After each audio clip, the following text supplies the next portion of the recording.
बिस्मिल्लाहिर्रहमानिर्रहीम। अस्सलाम वालेकुम डियर स्टूडेंट्स, हमने चैप्टर 4 स्टार्ट किया हुआ है और उसमें हमारा जो नॉलेज 4.5 है उसको हम डिस्कस कर रहे थे। उसमें हमारी कुछ एप्लीकेशन रह गई थी law of conservation of angular momentum के हवाले से।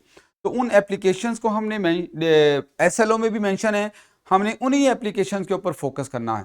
तो पहली जो एप्लीकेशन है that is about the fly wheels. जो फ्लाई व्हील्स है हमारे पास, ये क्या होते हैं बेटा? बेसिकली बेटा फ्लाई व्हील्स हैवी डिस्क होती हैं और इनको हैवी क्यों बनाया जाता है? ताकि इनका मूवमेंट ऑफ इनर्शिया ज्यादा हो। अब जब मूवमेंट ऑफ इनर्शिया ज्यादा होगा और हम इनको रोटेट करेंगे तो डेफिनेटली ये इनके अंदर अपनी उस रोटेशनल स्टेट को बरकरार रखने की जो एबिलिटी है, जो कि एंगुलर मोमेंटम की वजह से भी होती है और रोटेशनल इनर्शिया की वजह से भी कह सकती हैं, वो ज्यादा होगी। तो ये वाली जो इस तरह से जब आप हैवी व्हील लेते हो फ्लाई व्हील, तो उसके अंदर एनर्जी स्टोर हो जाती है, उसके अंदर अपने उस एंगुलर मोमेंटम को मेंटेन रखने की एबिलिटी आ जाती है। और एंगुलर मोमेंटम को मेंटेन रखने का मतलब है कि मोमेंटम का, एंगुलर मोमेंटम का कंजर्व होना। तो जितने भी रोटेटिंग ऑब्जेक्ट होते हैं वो कोशिश करते हैं कि अपने एंगुलर मोमेंटम को मेंटेन करें। तो जितना बड़ा और हैवी ऑब्जेक्ट होगा उसके अंदर ये एबिलिटी उतनी ज्यादा आ जाती है। जैसे कि मैं आपको यहां पे दिखाता हूं कि फ्लाई व्हील जो है वो हमारी जो गाड़ियों के इंजन है, व्हीकल्स के इंजन, उनके अंदर भी इस्तेमाल होते हैं। तो ये नीचे आपको नजर आ रहा है, ये एक फ्लाई व्हील है और इस फ्लाई व्हील का कनेक्शन एक पिस्टन के साथ किया जाता है। और यहां पे हमारे पास बेसिकली जो व्हीकल्स हैं उसका ये सिलेंडर कहलाता है और इस सिलेंडर के अंदर पेट्रोल और एयर की इग्निशन होती है, उसको आग लगाई जाती है जिसकी वजह से एक हॉट गैस प्रोड्यूस होती है। और वो हॉट गैस क्या करती है? पिस्टन को पुश करती है नीचे की तरफ। जब पिस्टन को पुश करेंगे तो चूंकि रॉड के साथ आपने फ्लाई व्हील कनेक्ट किया हुआ है तो पिस्टन का ये पुश एनर्जी देगा, पावर देगा किसको? इस फ्लाई व्हील को, और फ्लाई व्हील घूमेगा।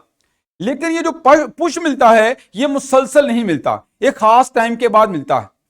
तो वो जितना टाइम ये पुश नहीं मिलता उस टाइम के ड्यूरिंग भी ये फ्लाई व्हील अपनी रोटेशन को बरकरार रखता है due to conservation of angular momentum. और इस वजह से इसकी स्मूथ रनिंग होती रहती है। फ्लाई व्हील स्मूथली रोटेट करता रहता है, ये नहीं करता कि पुश मिला तो थोड़ा सा घूमा और रुक गया, ऐसे नहीं है। यानी इसके अंदर रोटेशनल एनर्जी स्टोर हो जाती है और एंगुलर मोमेंटम की मेंटेन रखने वाली एबिलिटी की वजह से भी ये अपनी उस स्टेट को बरकरार रखने की अहलियत रखती हैं। तो फ्लाई व्हील का मशीनरी के अंदर भी बहुत ज्यादा इस्तेमाल है। तो बेटा ये था फ्लाई व्हील। इसके बाद नेक्स्ट जो हमारी एप्लीकेशन है वो है आइस स्केटर के बारे में। आइस स्केटर जो होता है, जो बर्फ के ऊपर घूमते हैं, तो वो घूमने वाले जो स्केटर होते हैं वो करते क्या हैं? वो अपनी बॉडी की पोजीशन को एडजस्ट करके अपनी रोटेशनल स्पीड को मेंटेन करते हैं, उसको कंट्रोल कर लेते हैं। अब वो रोटेशनल स्पीड कैसे कंट्रोल होती है? आपको पता है कि जो एंगुलर मोमेंटम है वो हमारे पास आई ओमेगा के इक्वल है, और अगर यहां पे कोई एक्सटर्नल टॉर्क एक्ट नहीं करता तो ये एंगुलर मोमेंटम कंजर्व रहता है। एंगुलर मोमेंटम अगर कांस्टेंट रहेगा तो ये उसी वक्त पॉसिबल है कि जब आई को चेंज करो तो ओमेगा ऐसे चेंज हो कि इन दोनों का जो प्रोडक्ट है वो क्या रहे? कांस्टेंट रहे। या हम यहां से ये भी कह सकते हैं कि ओमेगा को अगर लिखना चाहें तो हम लिख सकते हैं एल ओवर आई, और एल चूंकि कांस्टेंट रहना है अगर यहां पे एक्सटर्नल टॉर्क एक्ट नहीं कर रहा, तो फिर ओमेगा और आई का आपस में कैसा रिलेशन बन जाएगा? इनवर्स रिलेशन बन जाएगा। तो अगर ये स्कैटर अपने मूवमेंट ऑफ इनर्शिया को बढ़ाएंगे तो आई के बढ़ने की वजह से इनकी रोटेशनल स्पीड कम हो जाएगी, और अगर ये अपने मूवमेंट ऑफ इनर्शिया को कम करेंगे तो उसकी वजह से आई कम हो गया तो इनकी रोटेशनल स्पीड बढ़ जाएगी ताकि एंगुलर मोमेंटम यहां पे कंजर्व रहे। और इसकी एग्जांपल यहां पे आपको नजर भी आ रही है। तो ये जो स्कैटर शुरू में, अगर यहां पे ये वाली फिगर देखो तो इसमें अपने आर्म्स को स्ट्रेच किया हुआ है, और आर्म्स को स्ट्रेच करने से हुआ क्या है कि जो आर्म्स की मैस है वो उसके एक्सिस से दूर हो गई जिसके अबाउट ये रोटेट कर रहा है। तो जब मैस दूर चली जाएगी तो आर की वैल्यू ज्यादा होगी, और आर चूंकि मूवमेंट ऑफ इनर्शिया के हर फार्मूले के अंदर है एम आर स्क्वेयर, तो आर ज्यादा होगा तो मूवमेंट ऑफ इनर्शिया भी ज्यादा होगा। तो मूवमेंट ऑफ इनर्शिया ज्यादा होने की वजह से होगा क्या कि इसकी जो रोटेशनल स्पीड है वो कम होगी। तो ये अपने आर्म्स को स्ट्रेच इसीलिए करते हैं ताकि मोमेंट ऑफ इनर्शिया इंक्रीज कर लें और उसकी वजह से इनकी रोटेशनल स्पीड कम हो। लेकिन जब आप इन्होंने अपनी रोटेशनल स्पीड को इंक्रीज करना होता है, जब इन्होंने अपनी रोटेशनल स्पीड को इंक्रीज करना होता है तो ये अपने मोमेंट ऑफ इनर्शिया को रिड्यूस करते हैं। वो कैसे रिड्यूस करते हैं? अपने आर्म्स को बिल्कुल बॉडी के पास ले आते हैं, एक्सिस ऑफ रोटेशन के करीब ले आते हैं, मैस एक्सिस के करीब आ गई, आर की वैल्यू कम हो गई और आर की वैल्यू कम होने की वजह से मोमेंट ऑफ इनर्शिया कम हो जाता है। और जब मोमेंट ऑफ इनर्शिया कम होगा तो इनकी रोटेशनल स्पीड बढ़ जाती है। और ये दूसरी फिगर में ये बात दिखाई भी गई है। इसमें इसने आर्म्स को करीब कर लिया है और ये जो सर्कल बने हुए हैं एरोस के साथ, ये बता रहे हैं कि इसकी रोटेशनल स्पीड जो एंगुलर स्पीड है वो इंक्रीज हो गई है to conserve the angular momentum. तो ये आपने आई स्कैटर के अंदर एंगुलर मोमेंटम की कंजर्वेशन को अंडरस्टैंड किया। इसके बाद हम बात करते हैं जायरोस्कोप। बेटा जायरोस्कोप क्या चीज है?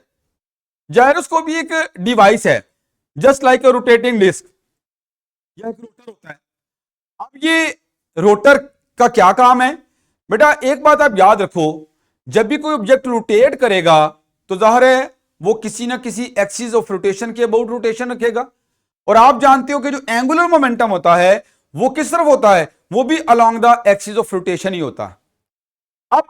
अब होता क्या है कि जो भी ऑब्जेक्ट रोटेटिंग ऑब्जेक्ट होगा, जब आप उसके एक्सिस ऑफ रोटेशन को चेंज करना चाहोगे, उसकी ओरिएंटेशन को चेंज करना चाहोगे बाय अप्लाइंग सम टॉर्क, आप उसके ऊपर टॉर्क अप्लाई करते हो और आप उसके एक्सिस की ओरिएंटेशन को चेंज करना चाह रहे हो, आप उसके एंगुलर मोमेंटम की डायरेक्शन को चेंज करना चाह रहे हो, तो वो रोटेटिंग ऑब्जेक्ट के अंदर ये टेंडेंसी होती है कि वो फौरन रेजिस्ट करेगा, कोशिश करेगा कि उसकी वो जो रोटेशनल एक्सिस है उसकी ओरिएंटेशन में चेंज ना आए।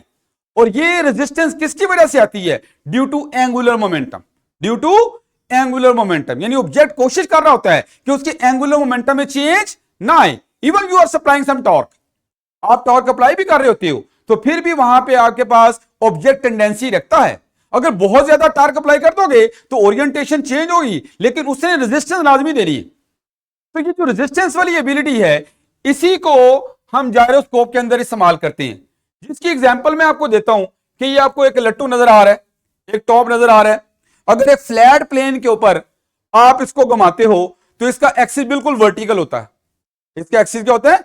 वर्टिकल होता है। अब अगर मैं क्या करता हूं कि इसको एक इंक्लाइंड प्लेन के ऊपर इसको घुमाऊंगा तो क्या ये टिल्ट हो जाएगा, टेढ़ा हो जाएगा? नहीं, ये अपनी एक्सिस की ओरिएंटेशन को मेंटेन करेगा, अभी भी ये अपनी एक्सिस को वर्टिकल रखेगा, अपने एंगुलर मोमेंटम की डायरेक्शन को चेंज होने नहीं देगा या चेंज होने के खिलाफ मज़ाहमत पेश करेगा। तो ये वाली जो एबिलिटी है यही हम जायरोस्कोप के अंदर इस्तेमाल करते हैं। अब जायरोस्कोप का असल मकसद क्या है?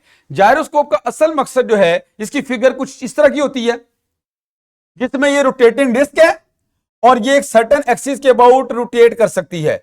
ये इसका स्पिन एक्सिस है और स्पिन एक्सिस के अलोंग ही एंगुलर मोमेंटम होता है।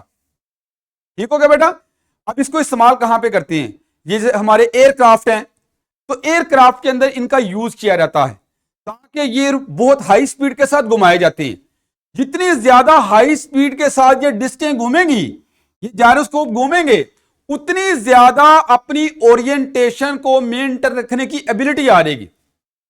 और ये वाली एबिलिटी क्या फायदा देती है कि जो हमारे एयरक्राफ्ट हैं, क्योंकि स्पेस के अंदर तो कोई ऐसी चीज नहीं होती, कोई रेफरेंस नहीं होता जिसको देख के हम ये अंदाजा लगा लें कि हमने इस तरफ जाना है, यानी अपनी डायरेक्शन को स्पेसिफाई कैसे करेंगे। तो वो काम कौन करवा रहा होता है? ये जायरोस्कोप करवा रहा होता है। जब यहां पे जैसे ही इस व्हीकल के ऊपर, इस एयरक्राफ्ट के ऊपर कोई टॉर्क एक्ट करता है तो उस टॉर्क की वजह से इसकी ओरिएंटेशन क्या होती है? चेंज होती है।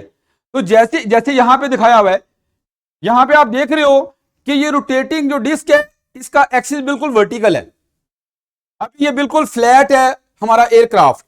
अगली फिगर में देखो कि ये जो एयरक्राफ्ट है ऊपर से थोड़ा उठ गया है, यानी इसकी ओरिएंटेशन क्या हो गई है? चेंज हो गई है। लेकिन नीचे हमारे पास ये जो जायरोस्कोप की डिस्क है इसने अपने एक्सिस को मेंटेन किया हुआ है और ये जो ओरिएंटेशन को मेंटेन करने वाली एबिलिटी है, ये इस एयरक्राफ्ट के लिए भी बड़ी हेल्पफुल है, ताकि वो भी अपनी ओरिएंटेशन को मेंटेन कर ले। तो जायरोस्कोप मोबाइल फोन्स के अंदर भी इस्तेमाल होता है और एयरक्राफ्ट के अंदर भी इस्तेमाल होता है। तो ये था जो 3 एप्लीकेशन जो थी हमारी law of conservation of angular momentum की, तो उनको हमने अंडरस्टैंड किया। बाकी इंशाल्लाह हम नेक्स्ट लेक्चर में डिस्कशन करेंगे। Thank you very much.